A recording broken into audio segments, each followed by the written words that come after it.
everybody. Welcome to today's Power Up. I'm Trisha. Today Power Up. You got it. Today Power Up, Maude, Garrett. Today Power Up. We're here. We are going to be talking about what we are currently playing, watching, and reading. I don't know how I found the time, but I have been powering up some.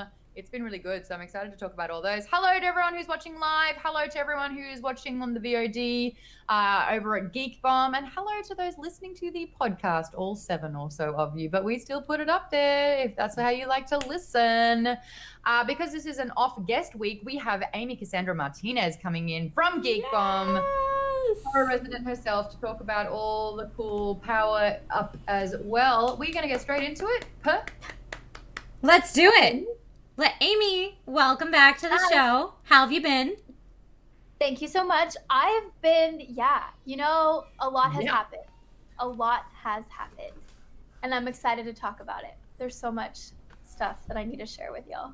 Okay, awesome. Well, then why don't you kick it off, Amy? What you playing?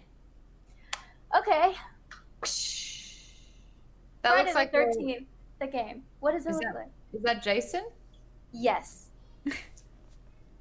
You called That's it. big. There you go. Friday There you the go. 13th, the game. Okay, what is this game? When did it come out? Yeah.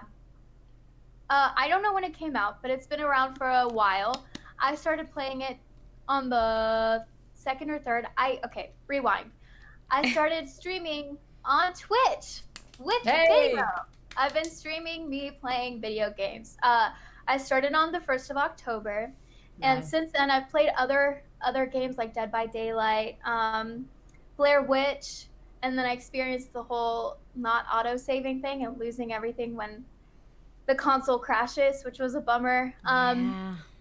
Among the Sleep, which you're playing as a toddler and you have to hug a teddy bear to use as a nightlight. It's super weird and gave me motion sickness. That game is super creepy. I don't know how far you got, but Among the Sleep is way creepy.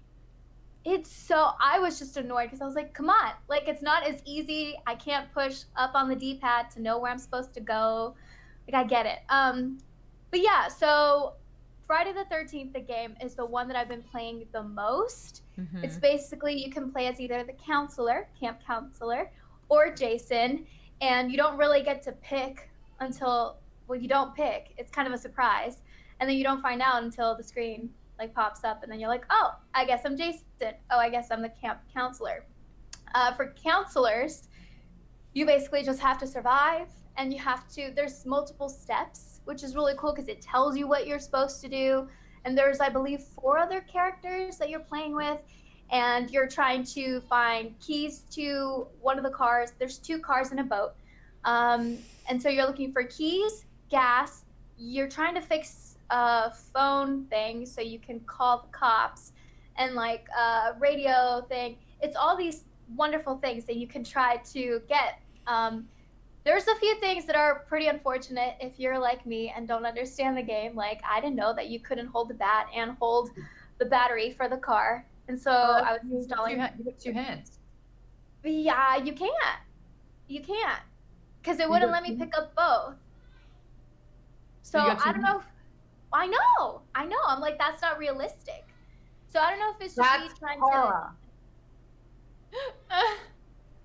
But that's not fair. It's not fair. But anyway, I've really been focusing on getting better.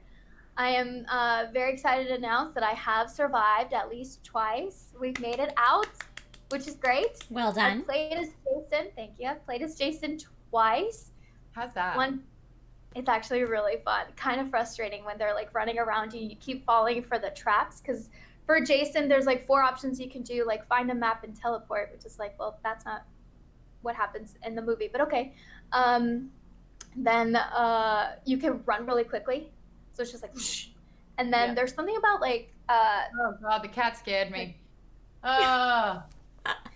Here we are talking about Friday the 13th, and then your cat wanders in. Hi, baby. Everything's so dark behind you, and there was this looming shadow, and I'm like, oh god, we're gonna watch every day right now. You can't hold 2 things. Good luck. Don't eat my plant. There's a bunch of other things that you can do, and you can see where people are, and it's great. But I fell for this trap multiple times, and I was like, I don't see it. So it's really fun though, and the kills they mix them up so it's never the same way. I got decapitated once. That was pretty fun. There was when I was Jason, I got stabbed in the neck by one of the counselors.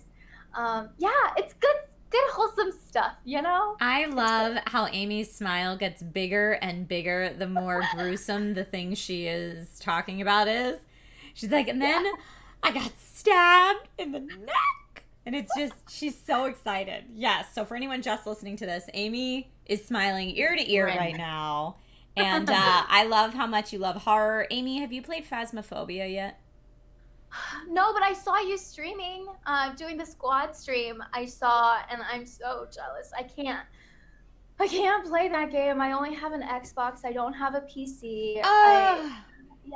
Amy, you would love that game, girl. I know. It looks so fun. I love how you like died and then you were just, the body was there and it looks so great. So And we actually weren't even playing it. So when you play it with the in-game chat, then it's a distance chat. So you can only hear characters in close proximity to you.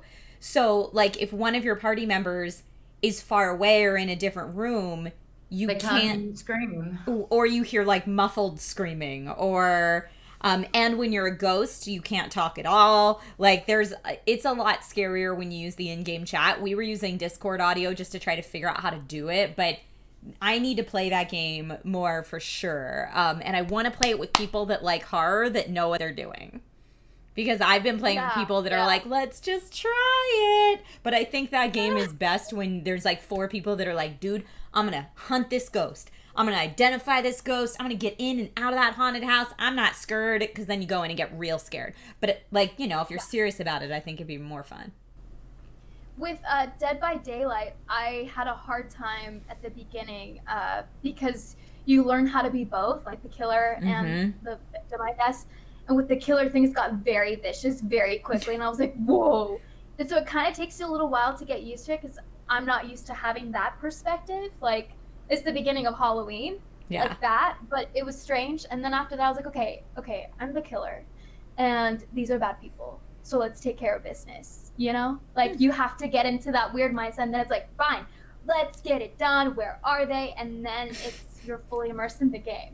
So that's what ended up happening with Friday the 13th as well. It's like these camp counselors, they gotta go. So yeah, when you were talking about Friday the 13th, it reminded me of Dead by Daylight, just in the way you were describing it. Do you feel like the games are slightly similar? Yeah, what's a bummer for me is running into things when I'm trying to move quickly, and Dead by Daylight has that a lot. I feel like Friday the 13th, you can move around. It's a little bit more open world, maybe. And yeah, I mean, you're not going to run into trees as quickly.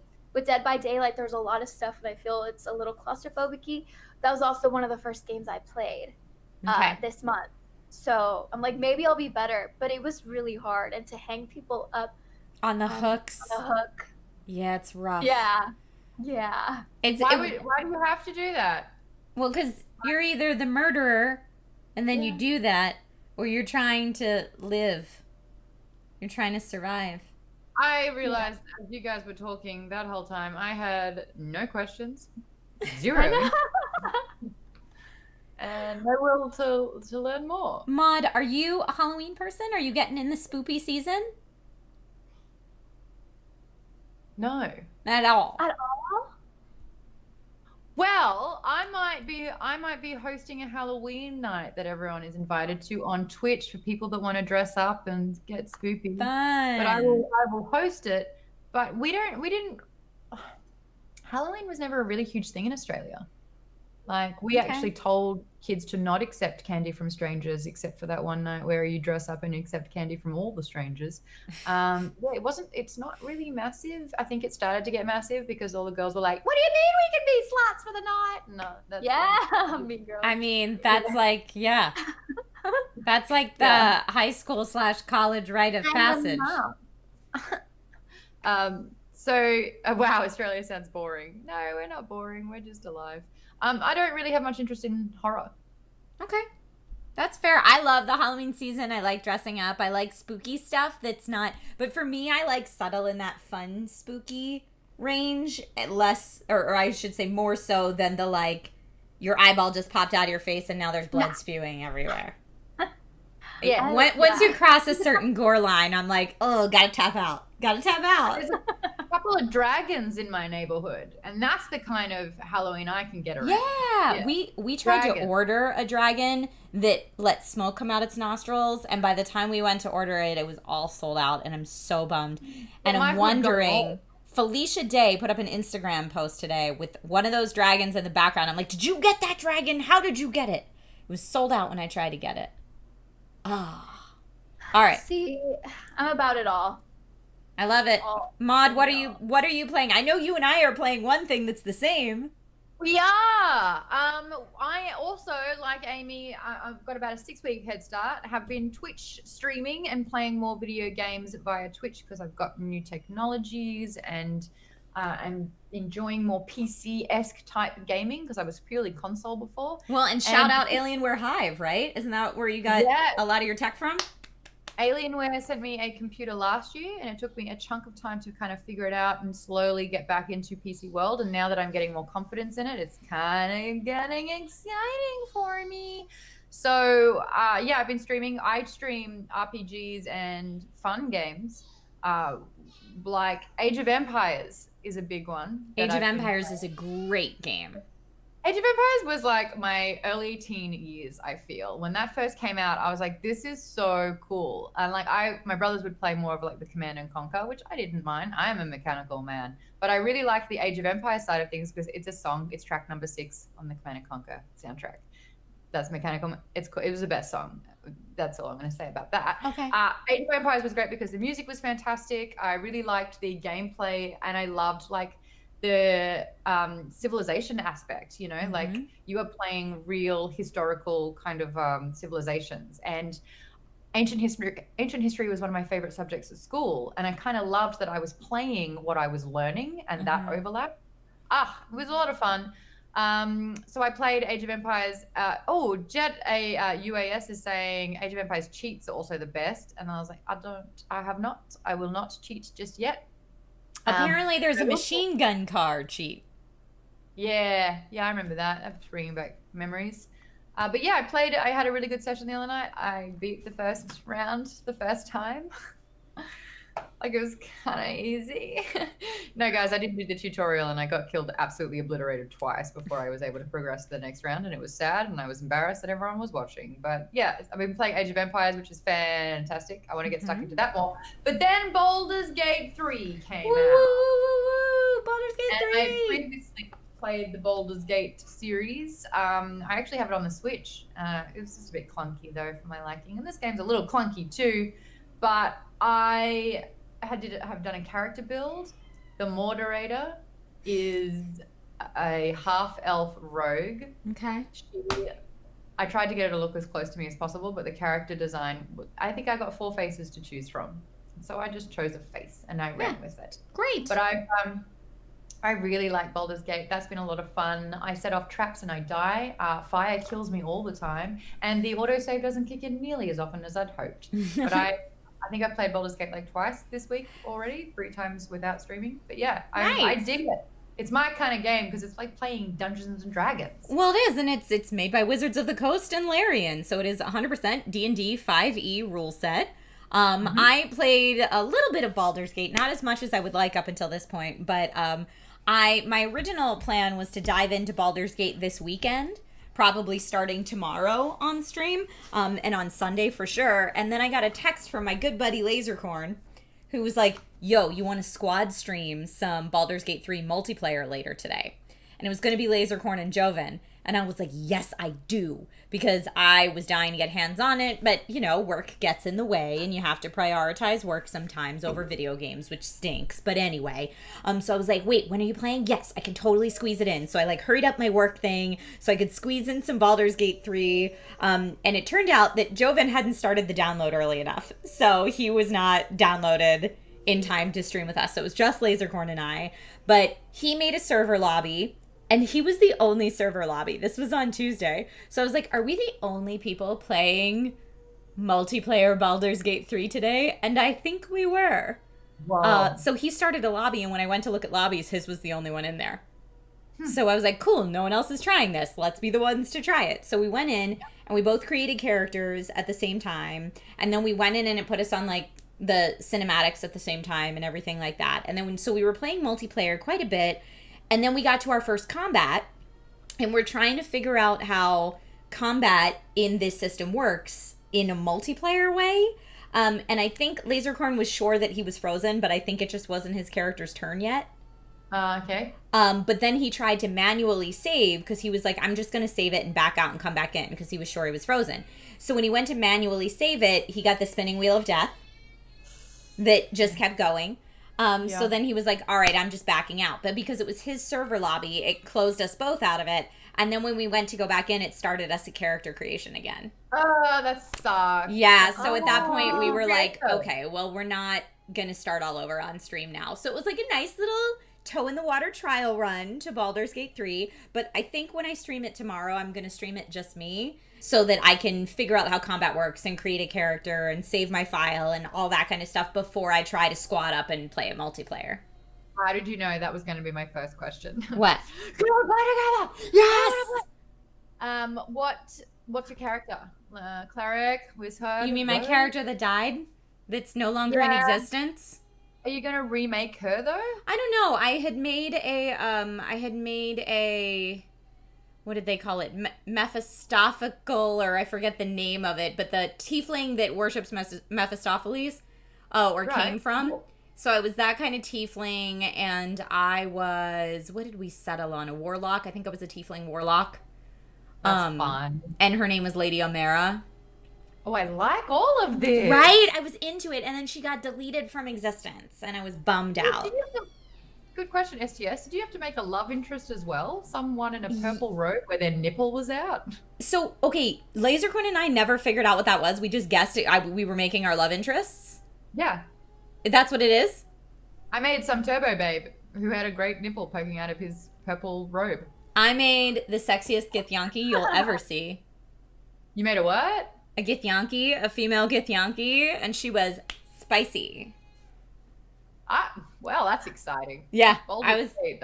I was into it. Like, Lasercorn and I were both like, are we making our muse? Are we making this? I have no idea. Nobody but knows. I was like, cool, I'm single AF, and I'm going to date this fake, not real, not even touchable character, and that will have to do today. Okay. Yeah. Anyway, it looked awesome. The entire game looked fantastic. And I'm super excited to dive into it. And I know they've already released one patch since I was playing it on Tuesday, so I don't...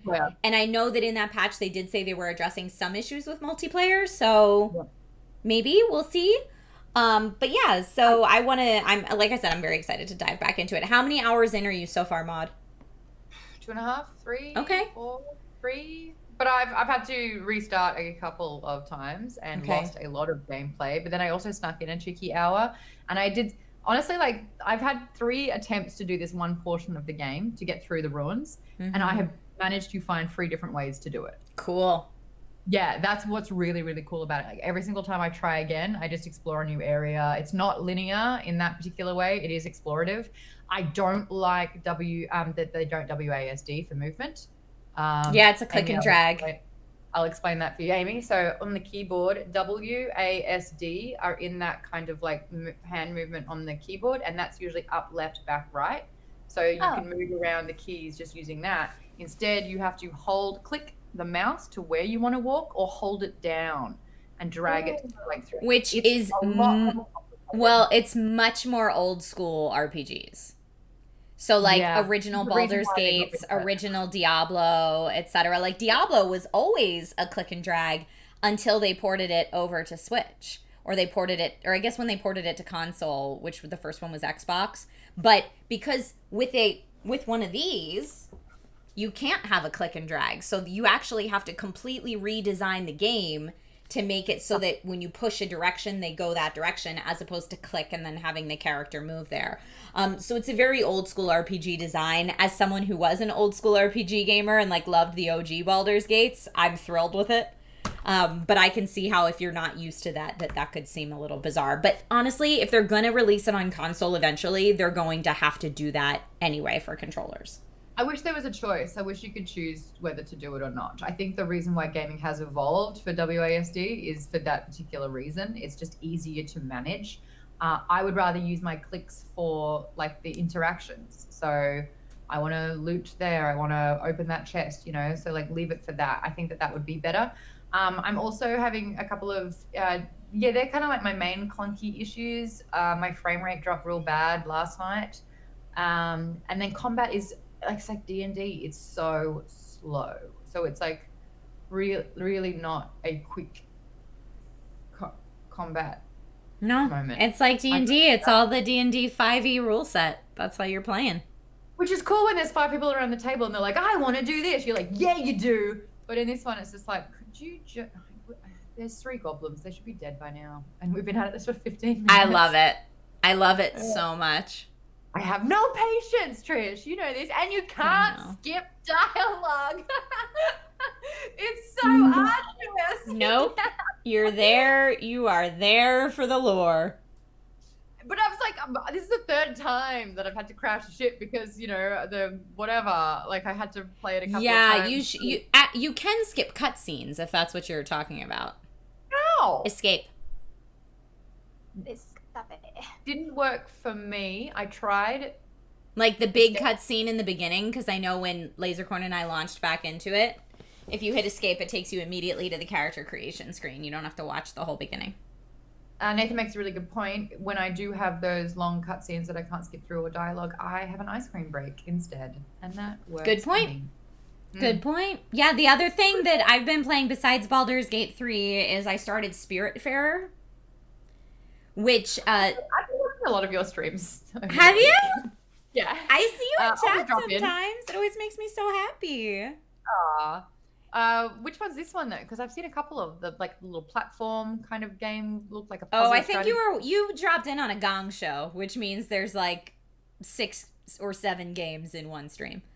Yeah. But Spiritfarer is an indie game from Thunder Lotus that is available on Game Pass if anyone wants to check it out. But it is a cozy management game about dying, and it, it's actually super wholesome and lovely and cute, and it helps people deal with loss. Okay. So it's a very like cathartic, emotional game where you, at least as far as I am in the game, and this is not really spoilers, is you start the game acknowledging that you're going to be the new Spiritfarer. So you're the one who ferries spirits from this world to wherever they go after this. And so if they've got coins on their eyes, it's not that involved in mythology. So there's no river Styx that I know of yet. There's no coins on the eyes. But anyway, you pick up spirits, and they seem to be in animal form. And then through talking to them, I'm slowly realizing that they are people that I had a relationship with, or my character had a relationship with in life, and figuring out who everybody is. And I haven't gotten to this part in the game yet, but I know that I will eventually get to the point in the game where it's time to help that spirit move on. And people who've played it said, get your tissue box ready. Like, you are going to cry your eyeballs out. And my chat lovingly told me that Trisha likes games that make you cry, which I was like, do I? And then apparently there are multiple clips of me crying at video games on my Twitch channel. So, guilty as charged. Trisha likes games that make you cry. And I think that's because as, like, a theater kid and as a drama kid, like, I crave that catharsis. Like, I want that story that takes me on an emotional journey. That's what I'm in this for. So when I get to those kind of stories, STS says it's a mom thing, but this existed way before momming. When I get to those parts and stories, like, to me, I feel like I've gotten so much value out of that thing. So normally the games that you see at the Game Awards nominated for Games for Impact is like, Games for Impact is like the industry lingo for get out your tissue box.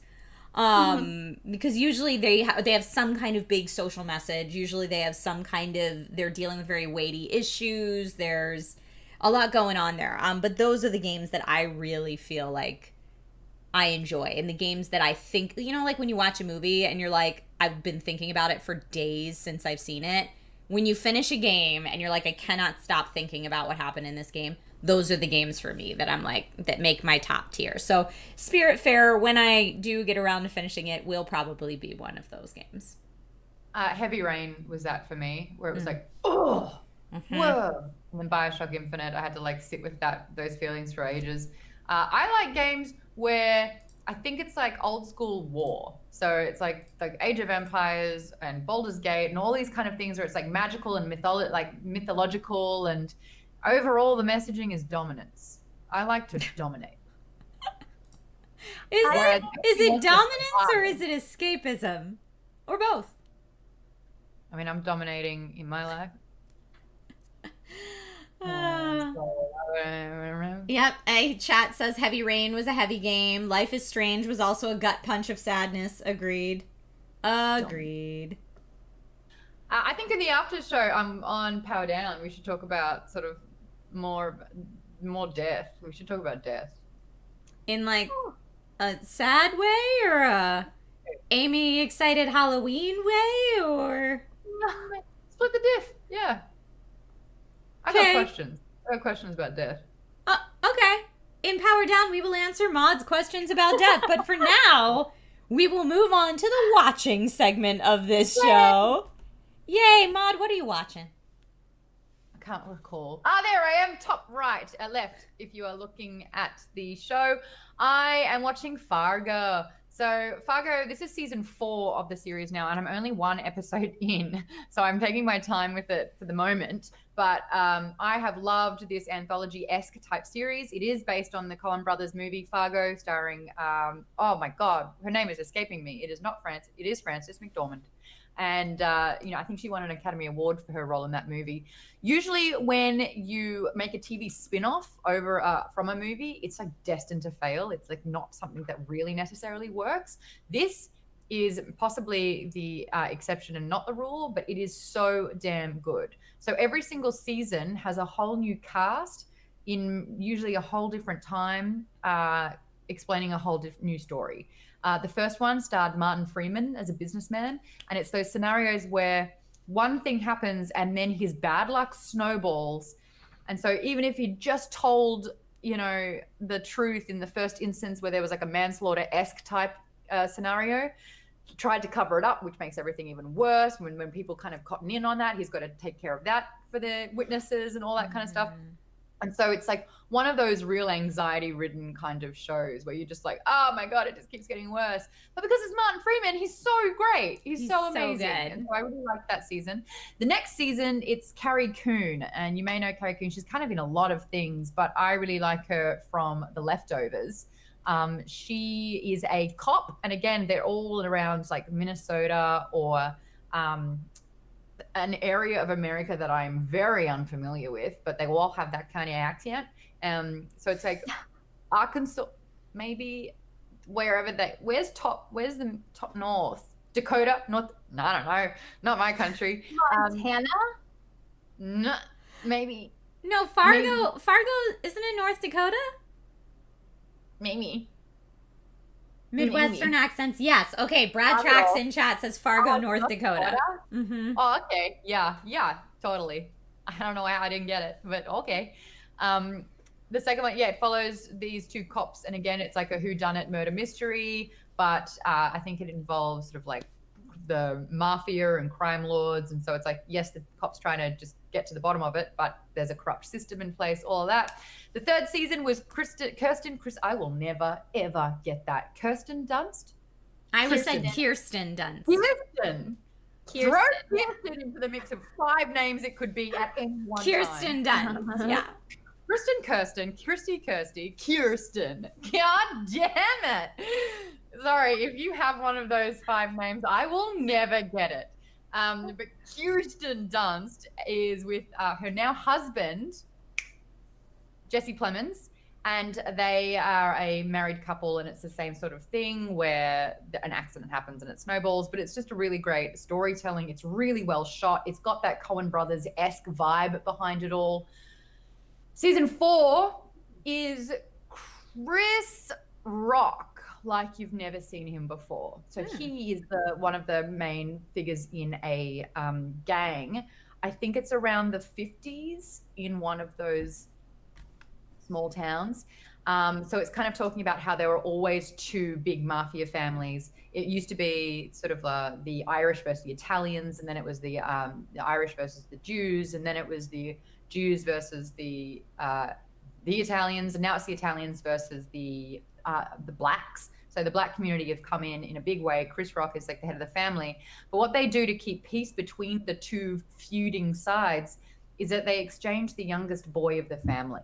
And so that young boy is raised in the opposite families, and that's like their sign of unity, even though it never really works.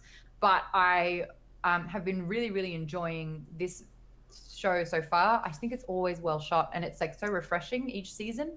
And I like that. As you know, with Funsions and Flagons, it's different cast every single time. It's the same kind of concept. And so you get a good run, and then it's like, that was cool. What's next? Right. So Fargo's really, really good like that. I really love the writing. And the standouts this time around, Jason Schwartzman is in it. And he's a lot of fun. I think he's like an Italian mafia mobster in this one too. So even though I'm one ep in, I want to take this time to talk about all the previous seasons, and everyone should watch Fargo. Okay, good plug. I love it. I love it. I since Joven was on the show, so passionately talking about Cobra Kai, I was like, well, now I need to watch Cobra Kai. And I totally binged it, and I just finished all of it. Is it so good? It's so good. Have you've seen it, Maude? No, still haven't seen it. Oh, Amy? Me neither. Nah. Okay, well, Joven was not overselling it. It's amazing. It is very bingeable. The episodes are pretty short. The acting in it's great. The callbacks to the original Karate Kid and just that whole period in time are wonderful. I really like the humor in it. And exactly what Joven said before that I'm going to repeat, they kill the cliffhangers. The cliffhangers are so well done, which I think is why it's so bingeable, because you finish an episode and then you're like, well, I mean, I have to, the next one's only 20 minutes long. I have to watch, I need to know what happens. So you get caught in it, but I really enjoyed it. And the cliffhanger they left it on at the end of this last season, I'm like, ooh, they better make more of these. I need to know. It's good. How long did it take to binge? It's 2 seasons. How long did that take though to watch it all? I only get to watch TV for about an hour and a half a night before I pass out. So it took us, I don't know, when was Joven on? 2 weeks ago? 3 weeks ago? Yeah. That's how long it took me. But I wasn't watching it every single night either. So you could probably get through it in a week. Okay. Yeah. You could probably get through it really quick if you watch a lot of TV. 3rd and 4th seasons are confirmed, says Sprinkles the Dragon Cat. I'm very excited. Monday. Yeah, I'm very excited. It's very good. Highly recommend if you haven't seen it. And then also based on a Power Up recommendation, I started watching Schitt's Creek. And it's good. I like it. The first season takes a little bit to get through. You have to get over this hump. Okay. I think I'm still getting over the hump. It's not a I have to watch this every day, but it's like there's nothing else I really want to watch right now. Let's watch a Schitt's Creek episode. And it's fun, and it's a palate cleanser, and you know what you're in for, which I really like. I think I don't want to be quoted on this, but I'm pretty sure the first season's like 63% on Rotten Tomatoes, and then it's 100 consecutively after that every single season. Oh, good. So I'm still in season 1, but so am I, to be honest, because that hump is like Moira, the Catherine O'Hara's character, who they're all Emmy Award winning now. They all swept up at the Emmys. It was like the shit show. But Catherine O'Hara's Moira Rose character was a real struggle for me to kind of digest initially, because she's so over the top, you know, David, you know, she's got a very distinct sort of way that she talks. Oh, I think she's hilarious. And for that, I was just like, But now I'm like, I can't get enough of it. Go even harder, lean more into it. So I think the show is really well done. There is a personal attachment with the show that isn't fun for me. But I'm going to get through that. Yeah, I'm just paddling up Schitt's Creek, so it's okay. Okay, you know, like you do. Amy, what you watching? I am so excited to talk about this movie. I am watching a crap ton of other ones, but This one's super good. Super good. If you guys like Black Mirror, if you like Blumhouse movies, and if you like, I guess Sorry for Your Loss, if you guys saw that on Facebook, watch. I was gonna say Scarlett Johansson. What's her name? Elizabeth Olsen was also in Sorry for Your Loss. It was small but very well loved, that show. The movie I'm talking about is Black Box, and I almost said Bird Box, but it's definitely Black Box. I keep thinking Bird Box. It's not. Basically, it stars, let me get their names. It's Mamadou Athie, who plays Nolan. He's the one from Sorry for Your Loss. And this young girl, also, Felicia Rashad from The Cosby Show, throwback. But this young girl, Amanda Christine, this girl is maybe 6 years old and she kills it. So the premise is, it starts off with this guy. He's a dad, and you see this young girl, his daughter, and she's basically trying to take care of him because he's lost his memory. 6 months ago, him and his wife got in a car crash, and she died, and he lost his memory. He was in a coma. He was brain dead. He came back to life. He ends up being part of this kind of like a research study thing, and he has to wear this little tiny cap that looks very Black Mirror-y. So if you've seen stills and stuff like that, that's what it makes me think of. And he basically, some people have been comparing it a little bit to Get Out, and I can see why a little bit, but not really, because it touches on way other different kinds of things. And it's really that part of Get Out. What? That part of Get Out. I think everyone should watch it, is what I'll say. And I think there's so many layers to it that when you start figuring out, you're like, okay. Then there's a little bit more. It's like a nice little onion that won't make you cry. Okay. Onions make you cry. But yeah, I think this, because I thought this was originally going to be an actual like horror film. It definitely is way more digestible than a normal horror film than you would think of. It's more sci-fi, Black Box. Okay. Because I love Black Mirror, but I can't do like traditional horror. I think you could handle this one. I think this one would be okay. There's certain moments where you're like, but it's not necessarily like scary jump scares. Amy, I can't even handle your Mike Myers pillow that is next to you on the couch. Like, that's how much I can't handle. There's not a pillow. It's a straight up. What is? Oh, it's his face. Yeah, it's been looming in the side of this shot, this whole show, and it's just like lurking in the shadow. That is. Hello. Hi. I don't like it. That's Amy's boyfriend.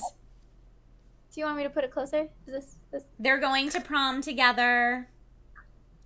Hey. You make a beautiful couple. So I highly recommend it. I don't think they're rating very well at the moment, though.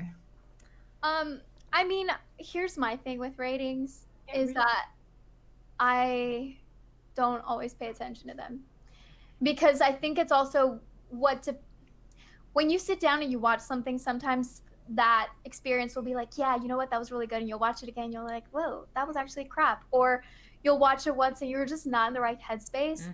So I take ratings with a grain of salt. I view it of like, okay, do you like Black Mirror? Yeah. Okay, then I think you'll like this. Do you like Get Out? Yeah, I think you'll like it. It's almost like you should have a show on Geek Bomb called If You Like, where all you do is talk about really popular things and saying if you like that, you recommend to other shows and movies. God. If only people could go to our Geek Bomb YouTube channel and watch the 2 episodes that I would supposedly have done if I did that. If maybe that was a thing that happened. You know? What world we would be in. You know? But I guess we can all wish. Yeah, but I highly do recommend. I would say ignore the ratings on this one if people are bashing it. Watch it for yourself, because it is a good watch. It's a really good watch, and it's an hour 40. So, look, it's not even 2 hours. You know. Okay. I nearly finished Enola Holmes the other night. Nearly. I still haven't started. Is this the third sitting? Yeah. Did you fall asleep? Is that why? I don't know. I think you have to be. I don't know. That's bad, isn't The right it? headspace. Yeah. I liked it, but it's certainly like there's different kinds of movies, right? I think Enola Holmes is like an early afternoon kind of movie. It is. Tea and crumpets. You guys are hilarious. The only reason I haven't watched it yet is because it's a full movie. And like, Yeah. I sit down to watch, so like, we get little man to bed, right? And then we sit down to watch TV. And normally are both passed out by about 10. So we have from like 8:30 to 10.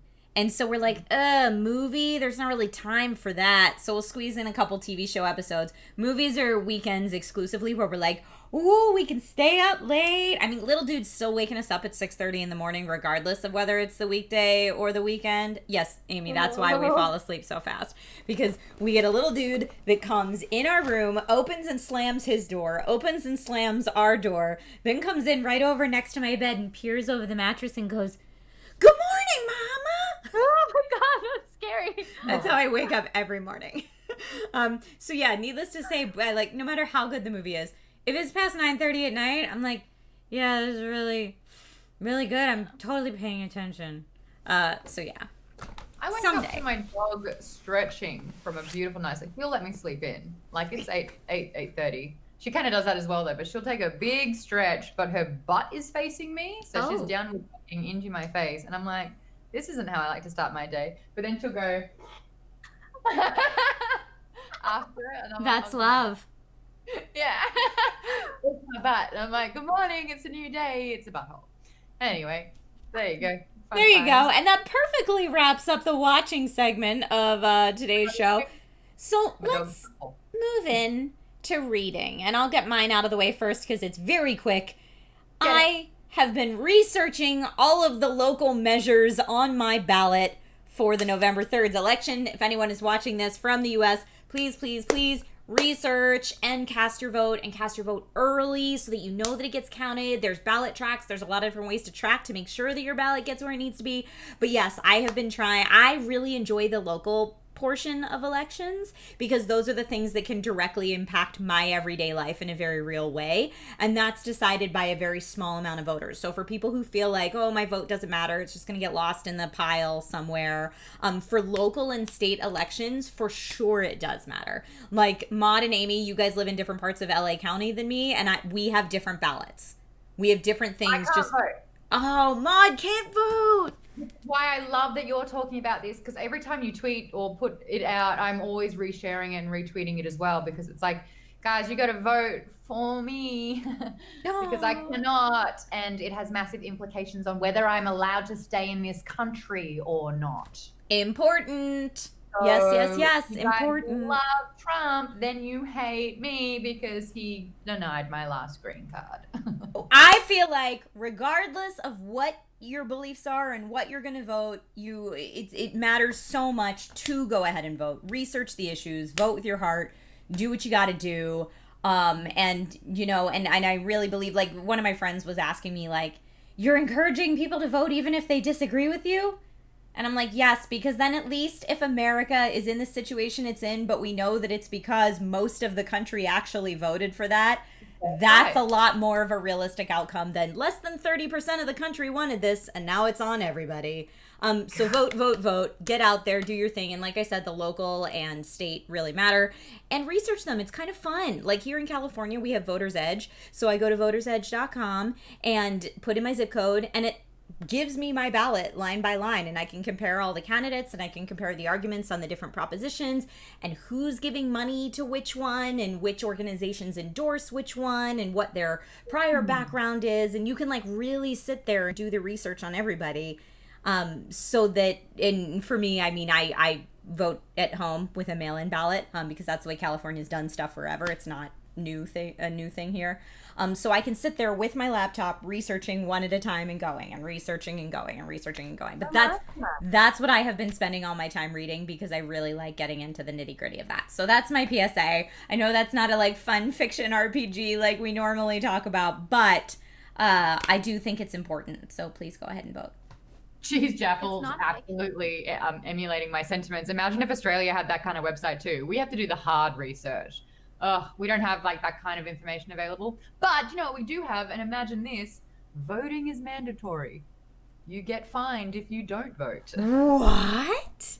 That's what we have. If you're a part of a democracy, you know, it's not like, oh, a vote is a privilege. It's a vote is your right. You know, democracy, to cast who you believe is the best candidate.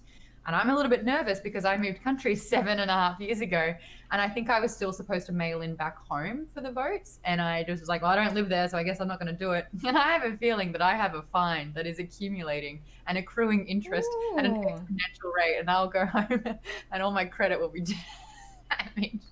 Democracy. Yes. Wow. I have never once been eligible to vote in Australia, so I cannot comment on that, but I will 100% take your word for it. But if you could, you would. It's true. That's true. It's true. All right, what's everybody else reading? I feel like mine ties in perfectly. So I'll start.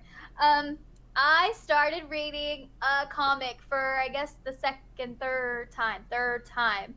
So this is America Chavez. She's an LGBTQ Latinx character. She is so freaking cool. I feel like it was, wow, we've been doing this show for 6 months. Did I make that up? 27 episodes. Mm-hmm. So Episode 27. 24.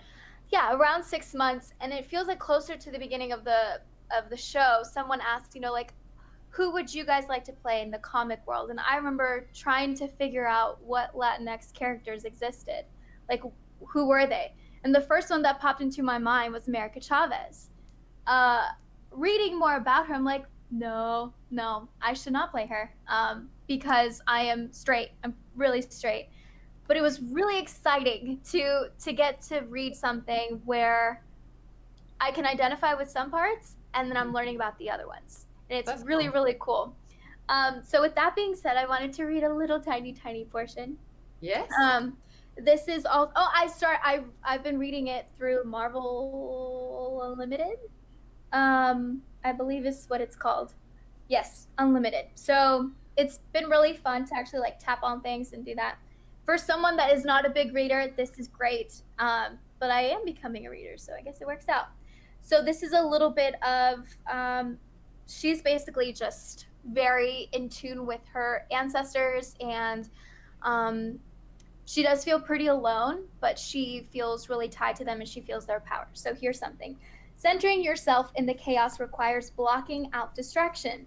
It means that you honor and trust your instincts. This is no easy task. There are times when the entire universe splits itself open to keep us from that level of focus. And as it splits, know that you too are the universe. You have the power to pull yourself back together, to be reborn, and to alter the destiny of everything around you. So she uses these portals in the universe to jump through different points in time. She's also really strong, and yeah, I mean, I love that message. Even you can just see like how cool. This is Kate Bishop. You can't see her. That's slightly better. Anyway, it's really cool because she has a lot of cameos, and there's a lot. The way that it's written, it's so homey and familiar to me. I don't know how many people will recognize this, but there's this special little ointment, I guess, that Mexicans love, and I know it's not just Mexicans, it's Latinx people. It's called Vicks Vapor Rub. Oh, we have Vicks Vapor Rub. Everybody knows Vicks Vapor Rub. Yeah? Okay, so Mexican thing. well, wait, because we use it for everything, and we don't say Vicks Vapor Rub. We say Vicks Vaporub, and that's exactly how they wrote it. And reading it, I was like, wait a second, you wrote it how we say it. You know, because we don't pronounce every single letter when we say it. It's like, oh, put Vicks Vaporub. That's it, Vaporub. Which I don't even understand how we got to it, but it's okay. And it's just like little bits of that make you feel like, oh, this is like home. And I love it so much. I love her sass. I love that at one point she prays to Selena, like Selena. Mm-hmm. And it's just all these little tidbits that I feel like a lot of people that are Latinx would really enjoy it. And if you're not, then welcome. Welcome to our world and welcome to like a little piece of home. And it's so cool. So I read volume 1, which is issues 1 through 6. And I really loved it. And it moves quickly. Because sometimes I feel a little like, I don't know about comics, but I think they do a really good job. And it's great. So, yeah. Awesome. Cool. I love that. Really quick, before we move on to Maude's reading suggestion, Amy, I want to know, did you see the trailer for Spider-Man Miles Morales PS5, the most recent one? I don't know about the most recent one. I have seen previous ones, but I don't have a PS5. But Miles is in this. Miles makes an appearance. Nice. The reason I ask is because there were a lot of Latinx creators and streamers that had a very strong emotional reaction to things shown in the last PS5 Spider-Man Miles Morales trailer. And I think you should watch it. Maybe after the show, Google it and check it out because I think it would make your heart happy. Oh, thank you. That make you cry.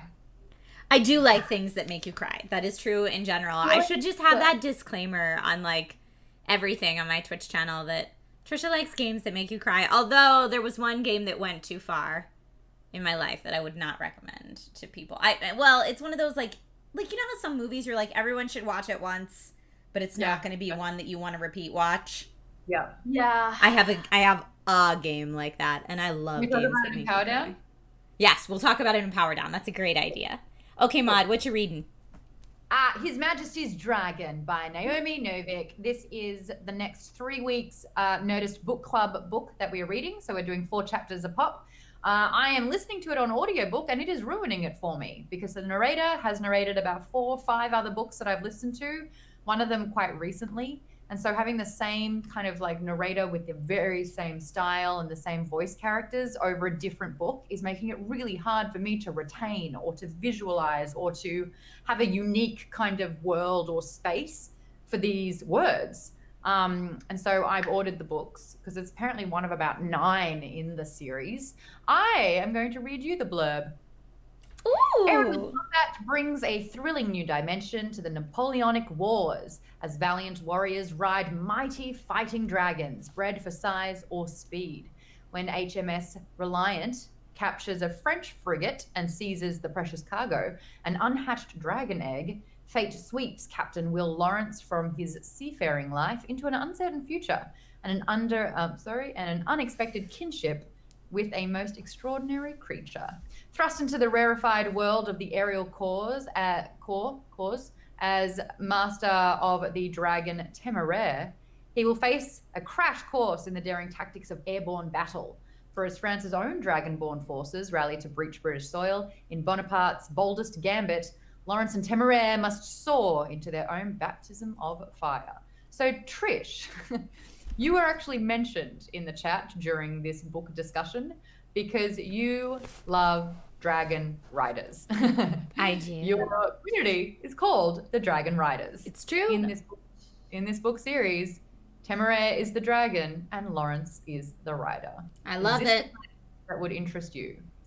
Oh, yeah. I mean, there is so many wonderful fantasy literature pieces out there that feature humans riding dragons or warriors of some type riding dragons, and I am all about it. All about it. If dragons exist, I would much prefer to be on the side of friendly to said dragon than someone who is constantly getting scorched by dragons. Yeah, I hear that. Mm-hmm. In this instance, and there's been a couple of people that had no problem with it. Oh, actually, most people didn't have a problem with it. A couple did. When the egg of the dragon hatches, the dragon is able to communicate using English straight away. Telepathically, though, or... Oh. It says I'm like, hello. some dragons have telepathy, so and that can be in whatever, language the other person speaks. So I'd be down with that, but Oregon, I know them all. I've read a lot of the dragon books. But in this one, it's like, oh, hello, I'm hungry. What will you name me? And it's like, all right, so it can understand English, but it was captured off a French ship, and it's actually a Chinese dragon. So, what? But if you suspend the disbelief on that, everyone's loving the book. Everyone's loving the book. Adam Tillos in chat says the next reading assignment explains a bit of the language thing. So maybe that's just a wait and see.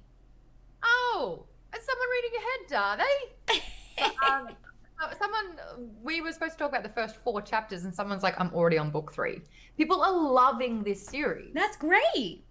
Yeah, but then I've also been bombarded on Twitter a little bit, which is totally awesome, which I understand why, and that is the author's use of dreadlocks being very perceived in a negative way. Got it. You know, like almost weaponized dreadlocks, and it's just another reason why, you know, they are symbolic in a lot of fiction of being dirty or insects crawl into them. When was this book written? Do you know?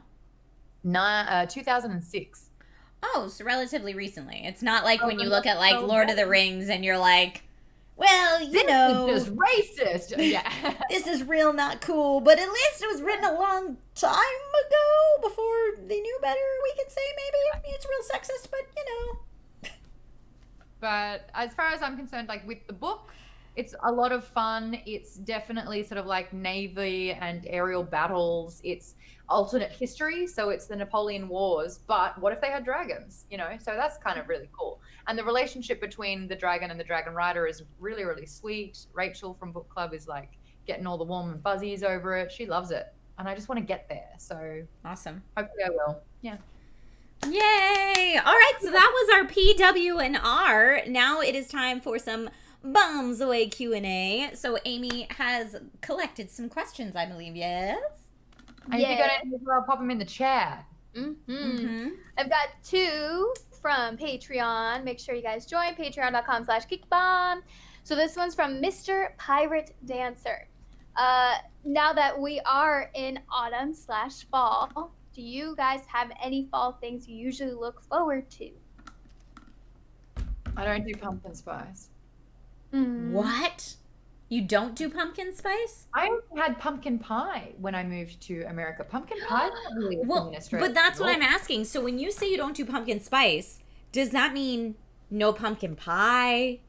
No pumpkin anything? Oh, the latte.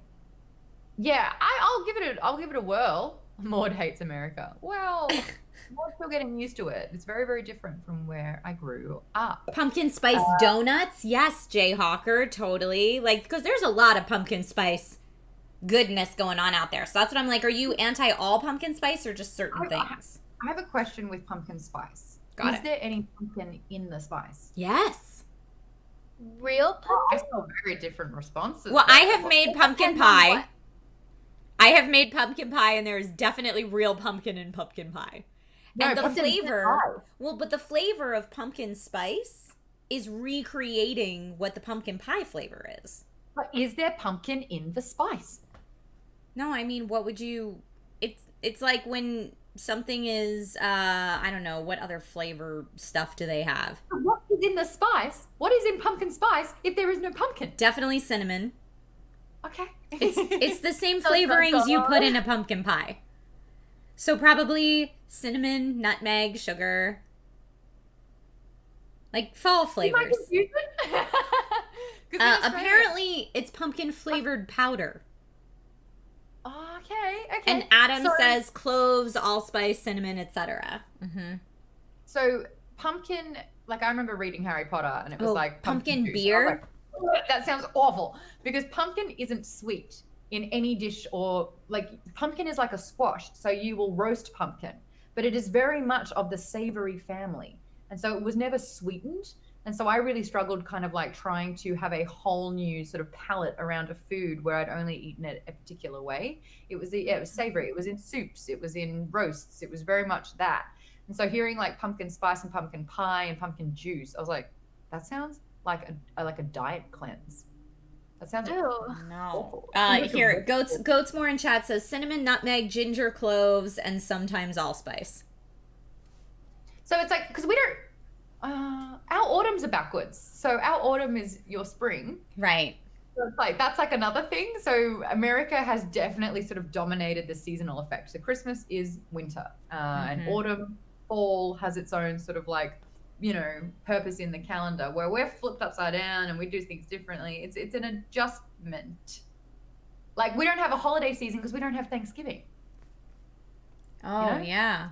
You get it? Yeah, well, and that's why you don't have pumpkin stuff, because pumpkin stuff is traditionally a Thanksgiving thing.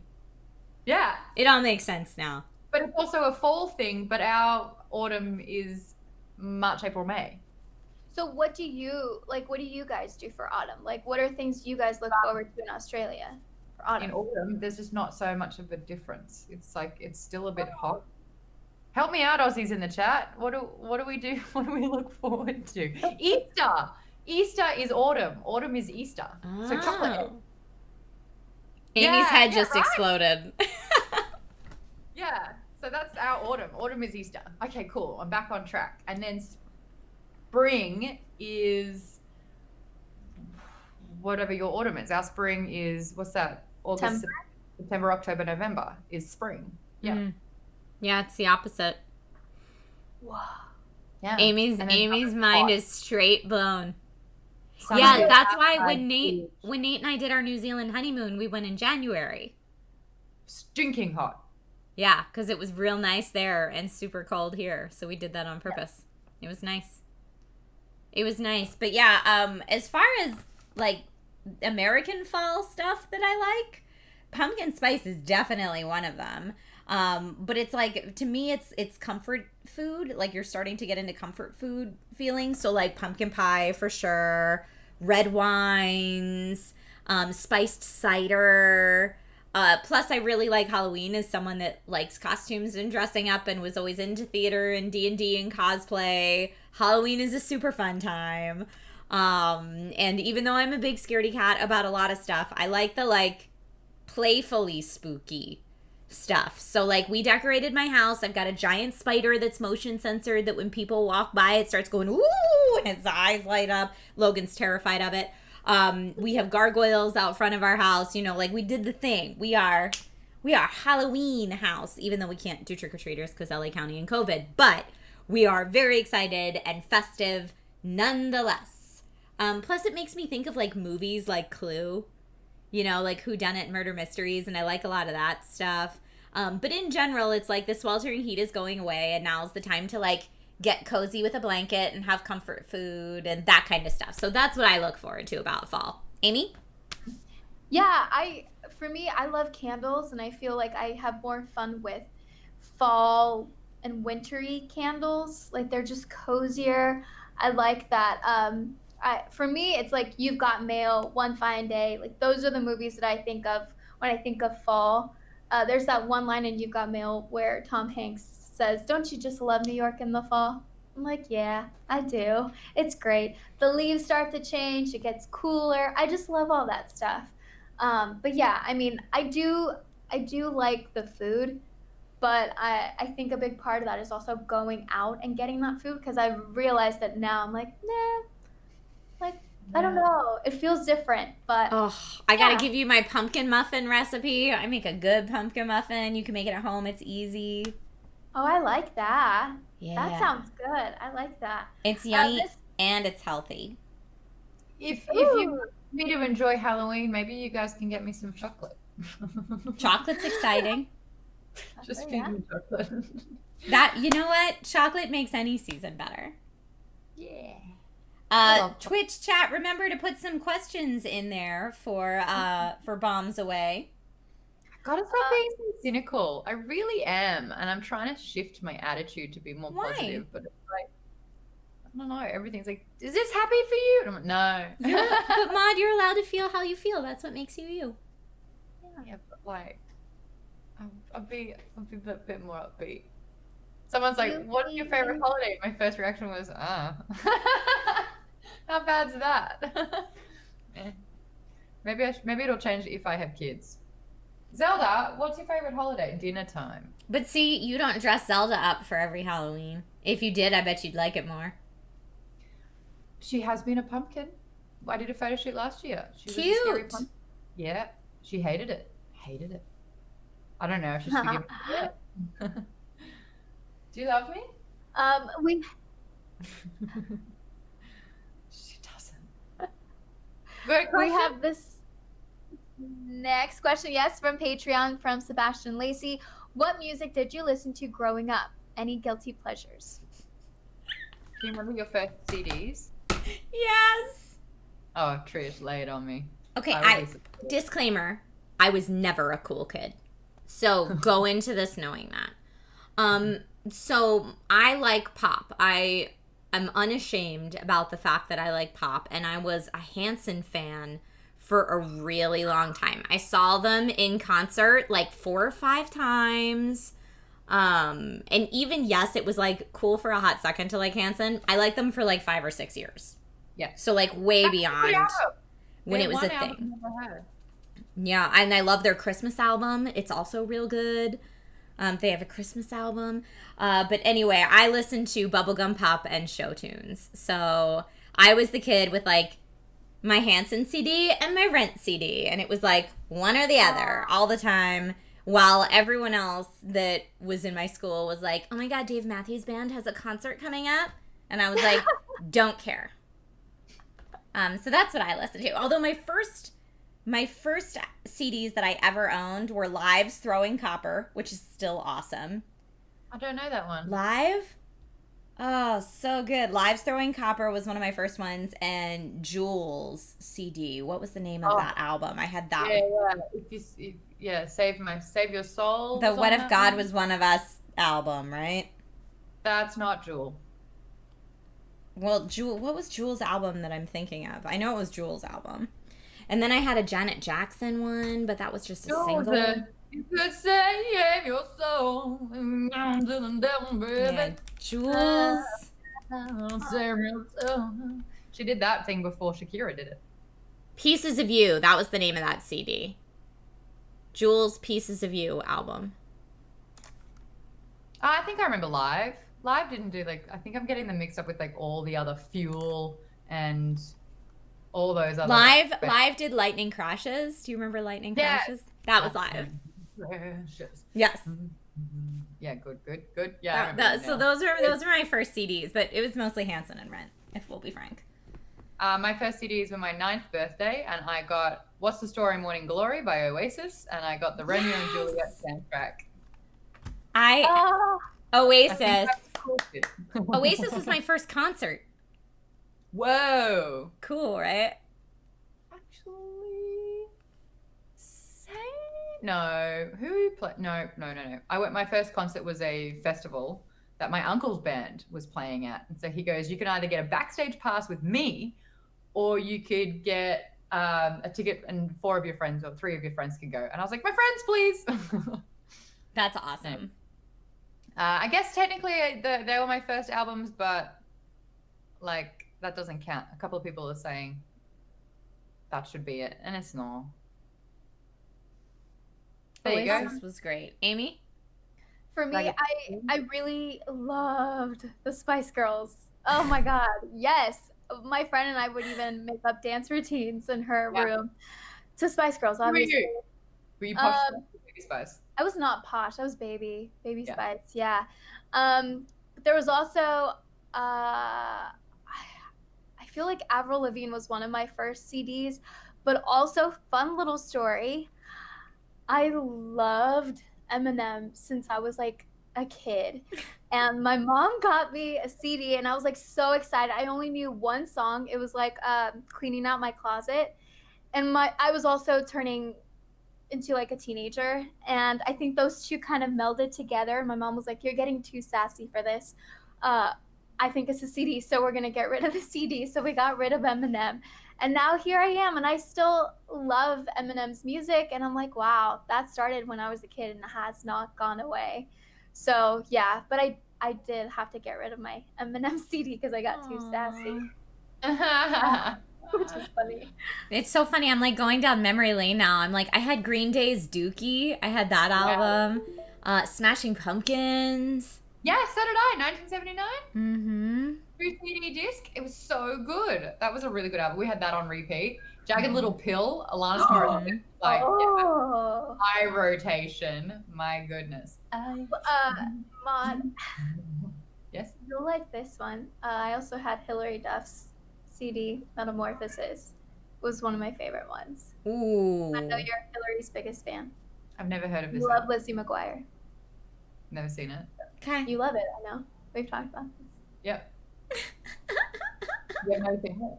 I've never seen Lizzie McGuire. I don't think I had any interest then. Definitely don't have any interest now. But What was her album? What was the song on that? Metamorphosis. What wasn't one of them Metamorphosis? There was like 2 that came out back to back, and I would just play them constantly. There was that Rain song, and then there was a lot. Hilary Duff didn't really make it big in Australia. Lizzie McGuire played at 5:30 in the afternoons after school, but like as far as like taking off, like NSYNC didn't really do very big in Australia, but Backstreet Boys did. My little sister was so into NSYNC. I like the hottest guy changed. They like pushed one guy and then they're like, oh, that was a swing and a miss. Let's push JT now. Here's a question from Little Weird Guy in Twitch chat. Says, question, dream job as a kid? Mine was being a movie star. It's fueled my entire everything. It's why I moved to LA. I feel like we spoke about this at Power Down last week. I was going to be an orthodontist. Yeah. Amy, dream job as a kid? It was definitely performing. I mean, I performed in front of my mom. She had VIP tickets the entire time. So, yeah, definitely performing. I wanted to be a model because I was so tall, and all of my, like, I was 7 years old and I was like a head taller than all of my friends. And all of my friends' mums would like make me feel better by going, but you're so tall, you're going to be a model, you're going to be a model. And I was like, all right, and I'm going to be a model. And then mum stamped that idea out of me very quick. Oh, no. Yeah, in a brutal way as well. Your photographer's going to try and take advantage of you and put coke up your nose. There's no bloody way you're going to be a model. And I was like, okay. Oh, yeah. Well, that's you're a nice, healthy... issues. You're going to be a mess. It's such a dangerous thing. You're too young. Hi, Baba. You want to come up here? Well, that's a healthy dose of realism for you. I see people in chat saying that some of their first concerts, people in chat are sharing their dream jobs. I saw Video Game Tester in there. Disco Cobra says stuntman. Awesome. These are all great. So yeah, if you're watching this later on YouTube, make sure you comment below and in live chat. Absolutely. I love reading what everybody else has to say. Humor Dubai says, I wanted to design games. Love it. Love it. And it looks like Zelda's coming in to tell us it's time to wrap out the show. He is so hungry. 5 o'clock is dinner time. So at 5:15, like from 5 o'clock, she just stares at me, stares into my soul. This tummy needs food in it. Yes. Well, thank you everybody so much for watching this week's Power Up. We told you all the stuff we're playing, watching, and reading. Make sure that you do the same in chat or down below in the comments if you're watching this on YouTube later. And we're going to go record Power Down, which you can watch by becoming a Patreon on Geek Bomb's Patreon. But thank you all so much for being here. And yeah, I hope you have a great week. Thanks, guys. See you at Power Down. But before we actually go, that's a good, nice ending spot for YouTube. Before we actually go, I do want to say a huge thank you and shout out to everyone who's here watching live. I know we don't have the alerts turned on, but Main Ogre, I saw that resub. Thank you. And Classy Librarian, thank you so much for the raid. Thank you to all the new folks who followed today as well. It looks like we got Foffers as Venture Time, Unsure Ambivalence, Arsone32, Wishimaru, Rinneralithilan. I'm sorry if I totally screwed that up. Ice Pilot 09, Sirens Call 77, Wisniewski, Solo Flight, Fogman, and The Cool is how I'm going to say your name. The Nathaniel Hartman, Nuge Fireball, Rashido Gray, thank you for the host, and Maku, thank you for the resub right then in there at the end. And so thanks for the show and Amy's silent reactions. Apparently Amy's got some killer facial expressions, so... You know, that's why you come to Power Up. So, yeah, thank you guys so much for watching, and we'll see you soon. The next time that I will be live is tomorrow. I'm going to try to squeeze in a Baldur's Gate stream. How about for you, Maude and Amy? When are you going to be live next? If not tonight, then tomorrow. I'm going to be streaming a lot because of Baldur's Gate. I'm, like, really, really into it. Awesome. Give it a follow. Sorry, the delay is weird. I'm streaming definitely tonight after we're done recording Power Down. I might try another round of Friday the 13th, the game, or Outlast, perhaps. Ooh, Outlast is scary. I hated it. Oh, I'm so excited. I enjoy this as well because, you know, it was fun. How long will Amy outlast playing Outlast? You'll do great. I had to play it for SourceFed Nerd with all the lights off in a room by myself. Yeah, that's how I did it. It was awful. It fucked me up. I hated it. Ronnie is awesome. Thank you for the follow. And Terry, how are you? Thank you for the resub. I appreciate it. All right, guys. Have a great rest of your week. If you are available to watch some live stuff later, make sure you watch Amy and Maude on their streams if they're streaming later tonight. And otherwise, I'll see y'all tomorrow. Bye, everybody.